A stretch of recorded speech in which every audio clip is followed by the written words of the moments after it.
Hello everyone, defence service academy Bhilai के YouTube channel में आपका स्वागत है। आज हम बात करने वाले हैं भारतीय राष्ट्रीय कांग्रेस पार्टी की स्थापना कैसे हुई, क्यों हुई, इसके बारे में।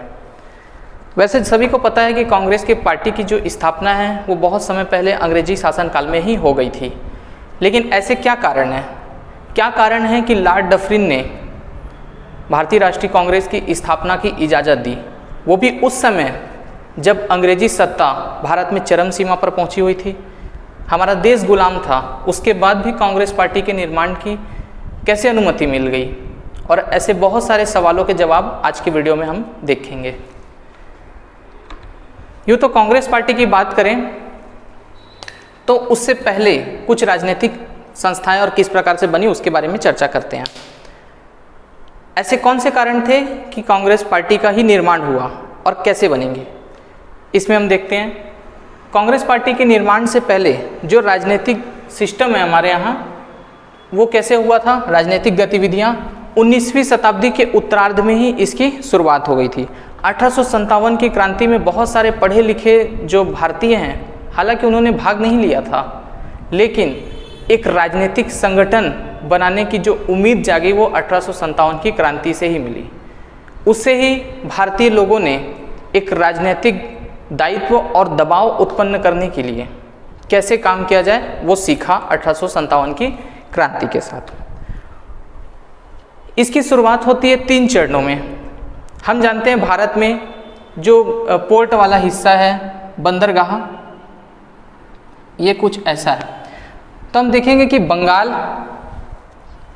मुंबई और मद्रास, भारत की कुछ इसी हिस्सों में पूरी अंग्रेजी सत्ता यहीं पे फैली हुई थी। तो इन 3 क्षेत्रों में ही राजनीतिक पार्टियों का अस्तित्व रहा है। सबसे पहले उसमें आता है बंगाल के राजनीतिक संगठन। ये संगठन आगे चल के राजनीतिक रूप से कैसे कांग्रेस पार्टी के निर्माण में अपनी भूमिका निभाते हैं वो हम देखते हैं। तो हम सबसे पहले देखेंगे बंगाल की राजनीति में। बंगाल की राजनीति में लैंड होल्डर्स सोसाइटी की स्थापना होती है 1838 में। लैंड होल्डर सोसाइटी जो 1857 की क्रांति के पहले एक संगठन बनता है, जिसके संस्थापक द्वारिकानाथ टैगोर थे। ये क्यों बनी? जमींदारों के हितों का संरक्षण करने के लिए। जमींदार वो व्यक्ति थे जो बहुत सारी जमीन रखा करते थे और जो अन्य किसान हैं भारत के, उनसे ही लोन लेते थे या वो लगान उनको दिया करते थे। कुछ इस प्रकार की बातें हुआ करती थी। ये क्या करते थे? भारत के प्रथम राजनीतिक संगठन में गिना जाता था। कौन सा? Land holder society. आप इसे याद रख सकते हैं कि लैंड होल्डर सोसाइटी भारत की एक ऐसी संस्था है जो सबसे पहले राजनीतिक सत्ता में आई थी। इससे भारतीय सचिव प्रसन्न कुमार ठाकुर, ये वो व्यक्ति हैं जो इसके भारतीय सचिव हुए, जबकि अंग्रेज सचिव कौन थे? विलियम काबरी। इस संस्था के एक प्रतिनिधि जॉन क्रॉफर्ड लंदन से इसका प्रतिनिधित्व करते थे। भारत की संस्था प्रतिनिधित्व लंदन से भी हो रहा है। इस प्रकार से संस्था में बंगाल में जमींदार सभा की संज्ञा प्राप्त की। कुछ इस प्रकार की संस्थाएं यहाँ पे हुई है। कहाँ पे? बंगाल की बात करें, बंगाल में भारतीयों की तरफ से सबसे पहले राजनीतिक विचारधारा जो उत्पन्न करने का काम किया वो राजा राम मोहन राय ने किया था। बंगाल में राजा राम मोहन राय ने, ठीक है। उसके बाद आते हैं बंगाल ब्रिटिश इंडिया सोसाइटी। इसके जॉर्ज थॉमसन थे, प्यारीचंद्र मित्र सचिव रहे हैं। इसके उद्देश्य थे अंग्रेज शासन के अधीन भारतीयों, विशेषकर कृषकों, इससे पहले जमींदारों के हित की बात की गई थी, लेकिन इसमें कृषकों की वास्तविक स्थिति जो भी उनकी दशा है उसका अध्ययन करना और सबको अवगत कराना कि भारत में कैसी दशा है, लोगों को अवगत कराया जाए। इससे पहले जमींदार की बात हो गई थी और उसमें सुधार के प्रयास भी करना था। इसने क्या किया था? लैंड होल्डर सोसाइटी को भी पीछे छोड़ दिया। ये जो पार्टी है बहुत अच्छा काम की। उसके बाद आता है British India society. British India society ये कोलकाता में स्थापना हुई थी इसकी। ये इसके अध्यक्ष थे राजा राधाकांत देव और इसके उपाध्यक्ष राजा काली कृष्ण देव थे। ये सभी लोगों ने इस पार्टी की स्थापना की। ये सभी अन्य पार्टियां हैं, ऐसी ऐसी पार्टियां जिनके आप नाम भी कभी नहीं सुने होंगे, लेकिन इन सभी पार्टियों ने अपना कैसे नेतृत्व प्रदान किया उस समय और कांग्रेस पार्टी के निर्माण में अपनी भूमिका निभाई, उसके बारे में हम देखते हैं। इसका उद्देश्य भारत में जमींदारों के राजनीतिक संरक्षण के साथ जनमानस के हितों की मांग करना था। ये भारत में पहले जमींदारों की बात हो गई थी, उसके बाद कृषकों की बात हुई और जमींदारों के संरक्षण की, राजनीतिक संरक्षण की इसमें बात की गई थी। इसमें कुछ विशिष्टताएं भी थी। इस संस्था के निर्माण में लैंड होल्डर सोसाइटी एवं बंगाल ब्रिटिश को मिलाकर किया गया था। जो पहले की 2 सोसाइटियां थी, उन सोसाइटी को मिलाकर के एक सोसाइटी बना दी गई और इनकी अन्य जगह बंगाल के बाहर पहली बार ये पार्टी निकल रही है, ये ध्यान देने वाली बात है। इससे पहले सब बंगाल में ही है, ये सभी जगह फैली। उसके बाद आता है इंडियन लीग 1875 में, इसकी भी निर्माण कोलकाता में ही होता है। शिशिर कुमार घोष थे। इसका उद्देश्य था जनमानस में राष्ट्रवाद के अनुप्रेरणा एवं राजनीतिक शिक्षा प्रदान करना।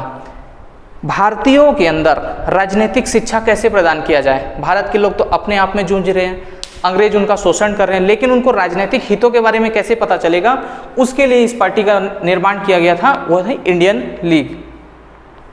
इसमें जनसाधारण को न्याय और राजनीतिक कार्यों में सहभागिता देना था। तो इस प्रकार से ये पार्टियां अलग अलग उद्देश्यों को लेकर के बनाई गई थी। ये छोटे छोटे क्षेत्रों में थी, जैसे आजकल के समय में होता है, बहुत सारी छोटी छोटी लोकल पार्टियां आपके अपने राज्यों में, आपके छोटे क्षेत्रों में पाई जाएंगी। कुछ उसी प्रकार की बातें थी। ये बहुत ज़्यादा विशाल नहीं थी और ये बहुत ज़्यादा स्वतंत्र भी नहीं थी, क्योंकि हमारे देश में अंग्रेज अपना वर्चस्व बनाए हुए थे। उसके बाद आता है कलकत्ता में student association. Calcutta student association की बात करें, जैसे वर्तमान में NSUI है, सभी को पता होगा, इस प्रकार के ही स्टूडेंट छात्रों के लिए ये संस्था थी। छात्रों के हित के संवर्धन हेतु संघर्ष करना, छात्रों के हितों के लिए, अंग्रेज से छात्रों को सुरक्षित करना है और उसके संघर्ष करना है छात्रों के हित के लिए, बस इस पार्टी का ये उद्देश्य रहा है। इसको ही कालांतर में इस संगठन को सुरेंद्र नाथ बनर्जी भी जुड़ गए थे। बहुत बड़े नाम है सुरेंद्र नाथ बनर्जी का। उसके बाद आता है इंडियन नेशनल एसोसिएशन। इसका निर्माण भी कलकत्ता में हुआ। अध्यक्ष वही रहे हैं, संस्थापक बोले तो सुरेंद्र नाथ बनर्जी। आज़ाद मोहन बोस। देश में जनमत का आधार बढ़ाकर उसे संगठन का रूप देना। अब पूरे देश में जनमत करना है, पूरे देश को हम लोग को इकट्ठा करना है और आधार बनाना है, संगठन बनाना है, संगठन का रूप लेना है। भारतीयों को एक सूत्र में बांधना, ये काम था। जिस प्रकार से 1857 की क्रांति में हिंदू मुस्लिम एक हुए थे, उसी तरह से हिंदू और मुसलमानों को एक करने का काम इस पार्टी का था कि इंडियन नेशनल एसोसिएशन पूरे भारत में जनमानस बनाएगी, चाहे वो किसी भी धर्म से हो, सबको एक करेगी। साथ में स्टूडेंट लोग भी, जो छात्र संघ है वो भी उसमें जुड़ गया था। इस प्रकार की इसमें बातें रही हैं। उसके बाद आते हैं बम्बई की राजनीति में। बम्बई में बना बॉम्बे एसोसिएशन। दादा भाई नौरोजी, बहुत विशिष्ट नाम है दादा भाई नौरोजी, इसे याद ध्यान देना है आपको। इसके उद्देश्य थे सरकार को समय समय पर ज्ञापन देना। आजकल के समय में भी होता है, कुछ बात होती है, कुछ बात रखनी होती है तो सरकार को ज्ञापन देते हैं। तो ये उस समय भारतीयों की तरफ से अंग्रेजों को ज्ञापन देने का काम करता था बॉम्बे एसोसिएशन। जितने भी हानिकारक जो भी नियम आते हैं, सरकारी नीति आती है जो भारतीयों के हित में नहीं है, उससे सुरक्षित करना इस संस्था का काम रहा है। और ये बम्बई की प्रथम संस्था भी थी। उसके बाद आते हैं पूना सार्वजनिक सभा। पूना सार्वजनिक सभा का निर्माण होता है। पूना सार्वजनिक सभा के निर्माण में MG रानाडे, GB जोशी और HS चिपलूणकर हुए। इसका उद्देश्य भी जनता को सरकार की वास्तविकता के बारे में परिचित कराना था। ऐसा समय था कि भारत के लोग सरकार को समझ नहीं पा रहे हैं। सरकार मतलब जो ब्रिटिश सत्ता यहाँ पे शासन कर रही थी, उनको समझ नहीं पा रहे थे। लोगों को समझ नहीं आ रहा था उनकी नीतियाँ हमारे हित में हैं या हमारे विरोध में हैं। इससे अवगत कराने का काम क्या था, पूना सार्वजनिक सभा का। उसके बाद आते हैं Bombay presidency association. Badruddin Tyabji, KT Telang और फिरोज शाह मेहता, इसके साथ ही काशीनाथ त्र्यंबक भी थे। इनका उद्देश्य था लोगों के राजनीतिक विचारों को और प्रचार प्रसार करना। राजनीतिक विचारधाराओं को कैसे प्रसारित किया जाए भारतीयों को। एक तो हमने स्टूडेंट छात्रों को जोड़ा है, छात्रों को जोड़ लिया है। और साथ में मजदूरों, किसानों, इन सब की बात की है, छात्रों, मतलब धीरे धीरे आप देखेंगे कि पूरे जितने भी अलग अलग संगठन हैं ये एक संगठन का रूप लेते जा रहे हैं। हर संघ, चाहे वो छात्र हो, चाहे वो किसान हो, सबके हितों की बात आ रही है, पूरे जनता को जोड़ने का काम हो रहा है। तो इसमें क्या राजनीतिक विचारों को प्रसार करने का काम था।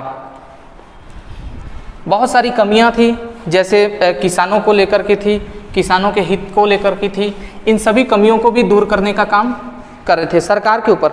आप समझेंगे साधारण सी भाषा में तो ये क्या हो रहा है कि बहुत सारी पार्टियां एक साथ दबाव बना रही है सरकार के ऊपर, आजकल भी यही होता है।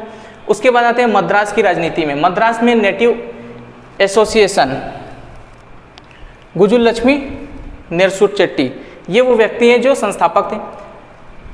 ये कानून और सरकारी नियमों के साथ जनता की समस्याओं के वकालत करना था, लेकिन ये लोकप्रिय ना हो सकी। लोकप्रिय क्यों नहीं हो गई ये संस्था? क्योंकि इन्होंने 1857 की क्रांति की भर्त्सना की थी, उसका अपमान किया ऐसा समझ लें। तो इस वजह से ये पार्टी बहुत ज़्यादा लोकप्रिय नहीं हुई। इस वजह से जो अगली पार्टी आई वो थी मद्रास महाजन सभा। ये वो पार्टी है जो फेमस हुई। इसमें सुब्रमण्यम अय्यर और आनंद चालू, एम.वी. रामवाचारी भी थे।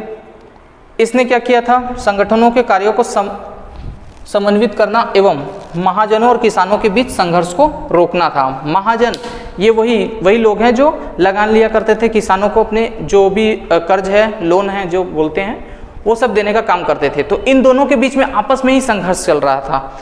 भारतीय लोग ये नहीं समझ पा रहे थे कि ये अंग्रेजों की चाल है, उनके जरिए ही ये महाजन हमारे ऊपर इतने सारे जो विरोध करने का काम है, हमारे के जो जितने भी प्रकार के कटुता अपनाई जा रही है वो उनके ही जरिए हो रही है। तो उसको समन्वय को बनाने के लिए, उनके मतभेदों को कम करने के लिए ये पार्टियां काम की कि हम भारतीय हैं, कम से कम हम तो ना लड़ें। उसके बाद आते हैं विदेशी राजनीतिक संगठन। विदेशों में भी प्रकार से दबाव बनाया जा रहा था। लंदन इंडियन कमेटी, पुरुषोत्तम मुदालियर थे। लंदन में भारतीयों को संगठित करना, इसका काम था कि पूरे लंदन में भारतीयों को संगठित किया जाए, जितने भी लंदन में भारतीय हैं, और वो वहाँ से ही लंदन में क्या करें, दबाव बनाए ब्रिटिश सरकार के विरुद्ध। उसके बाद लंदन इंडिया सोसाइटी आया। दादा भाई नौरोजी लंदन में थे।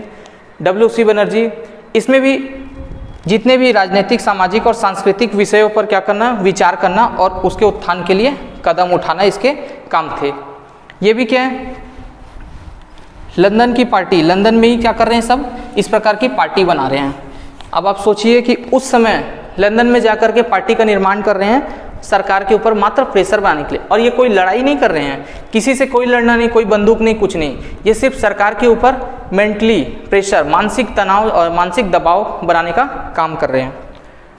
उसके बाद एक और आता है ईस्ट इंडिया एसोसिएशन। ये ईस्ट इंडिया कंपनी नहीं है, ईस्ट इंडिया एसोसिएशन है, दादा भाई नौरोजी ने बनाया था। भारतीय जनता की समस्याओं पर विचार विमर्श करने और इससे ब्रिटेन की जनता के मत को प्रभावित करना।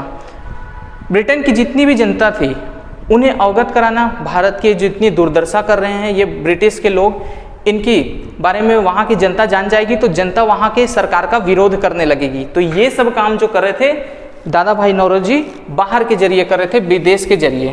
तो इस प्रकार की समस्याएं थी। उसके बाद क्या हुआ, ये सभी पार्टियां एकमत होती है, एक साथ जुड़ती है। एक साथ जुड़ने के बाद जितनी भी पार्टियां मैंने बताई, बंगाल की, मद्रास की और बम्बई की, ये सभी पार्टियां एक साथ आती है और मांग करती है। एक तो सिविल सर्विसेज पे जो विवाद चल रहा था उस समय, उस पर बात करती है। और ये सभी पार्टियां भारत के हित में, व्यापारियों को लेकर हो या जितने भी हैं उसके हित में, सभी मांग को लेकर के साथ में आते हैं।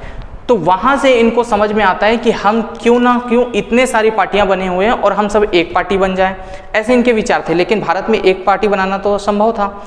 दूसरी बात ये थी कि कांग्रेस पार्टी को ये बात समझ नहीं आ रही थी कि जो ब्रिटेन की सत्ता है उसे ये बात समझ नहीं आ रही थी कि यहाँ के लोग इतने सारी पार्टियां बनाए हैं और इसके अंदर की बात क्या है और ये इनका अगला स्टेप क्या होने वाला है, अंग्रेज के विरोध में ये क्या करने वाले हैं, ये बात उनको बिल्कुल समझ नहीं आ रही थी। तो लॉर्ड डफरिन ने दिमाग लगाया कि क्यों ना इतनी सारी पार्टियां हैं, ये एक होना भी चाहते हैं, हम सब इनको क्या करें, एक कर दें। तो इससे क्या होगा कि इनकी पार्टी में अगर किसी भी प्रकार के विचार आते हैं हमारे खिलाफ, तो हम उन पार्टियों को क्या करेंगे, दबाने में मदद मिलेगी हमको। और जो भी ये आंदोलन करने वाले होंगे उस आंदोलन होने से पहले ही हम इसको रोक देंगे। तो इस प्रकार के डफरिन के दिमाग में ये सब आता है।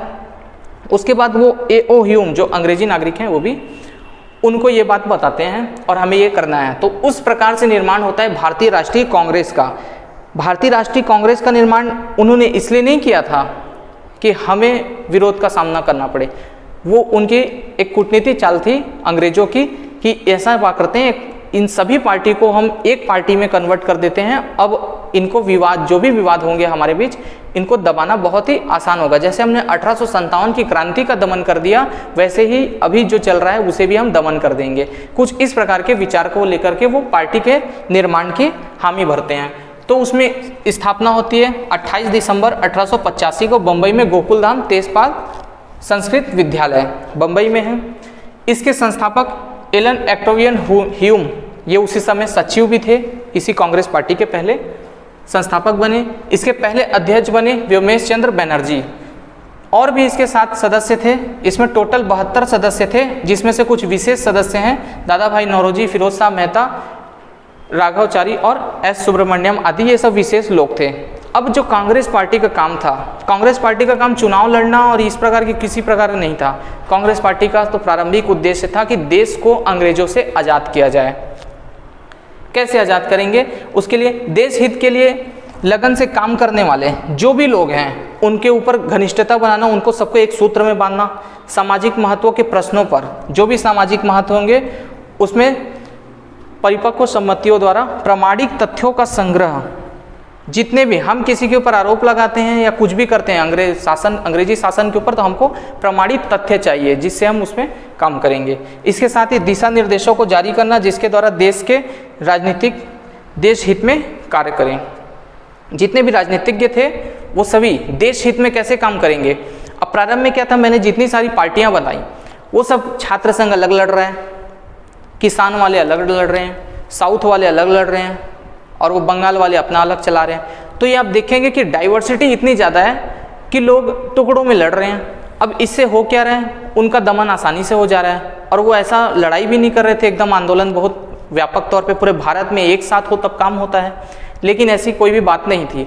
तो उन सब चीज़ को समझ में आया और अंग्रेज़ों ने देखा कि हमको भी इनकी बार बार दमन करना पड़ता है, इनका समझ में आता नहीं है क्या चल रहा है, तो इनको सबको एक में क्या करें सम्मिलित कर देते हैं और इनका हो जाएगा। लेकिन अंग्रेज़ों को ये नहीं पता था कि हम तो ऐसा कर रहे हैं, लेकिन जो भारतीय हैं वो और भी ज़्यादा दिमागदार हैं।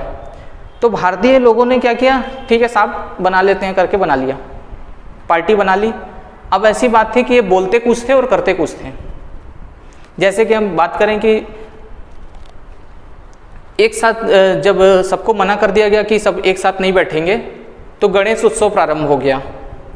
सार्वजनिक गणेश उत्सव, पहले क्या होता था घरों में गणेश उत्सव मनाया जाता था, लेकिन उसे सार्वजनिक तौर पे मनाया गया। बाल गंगाधर तिलक ने इसकी शुरुआत की और सार्वजनिक तौर पे मतलब बाहर पे जो पंडाल लगा के बैठाने वाला काम होता है इस प्रकार के। अब ये धार्मिक आ गया तो इसमें अंग्रेज रोक नहीं सकते थे, तो वहाँ पे बैठ के ये क्या करते थे, सभाएं किया करते थे। तो देश में राष्ट्रीय एकता को बनाए रखने के लिए जो भारतीय राष्ट्रीय कांग्रेस ने बहुत सारे काम किए और यही पार्टी धीरे धीरे भारतीयों को आज़ाद करने में बहुत बड़ी मदद की। उसके बाद भारत जब आज़ाद हो गया तो इस पार्टी के लिए फिर बहुत सारे सवाल उठ रहे थे कि इस पार्टी को अब आगे रहने दिया जाए या बंद कर दिया जाए। राष्ट्रीय कांग्रेस का स्थापना तो सिर्फ इस उद्देश्यों को लेकर हुआ था कि भारत को आज़ाद करना है, उसके बाद इस पार्टी को बंद कर देंगे, ये राजनीतिक पार्टी नहीं है। लेकिन तत्कालीन समय ऐसा था और उस समय जो भारत में बहुत बड़ी घटना ये भी हो गई कि महात्मा गांधी की मृत्यु हो गई थी। तो उसके बाद ये ऐसा हुआ कि संविधान सभा थी वो भी पूरे कांग्रेस और कुछ अन्य दलीय लोगों ने से बनी हुई थी। तो वहाँ पे ये निर्णय लिया गया कि इस पार्टी को हम आगे राजनीतिक के रूप में लेके चलेंगे। तो वो पार्टी उस समय थी और वही पार्टी आज भारतीय राष्ट्रीय कांग्रेस एक राजनीतिक पार्टी के रूप में उभर कर सामने चल रही है। इसी के साथ ये वीडियो यहीं पे समाप्त होता है। हम मिलेंगे नए वीडियो के साथ, तब तक के लिए जय हिंद, थैंक यू।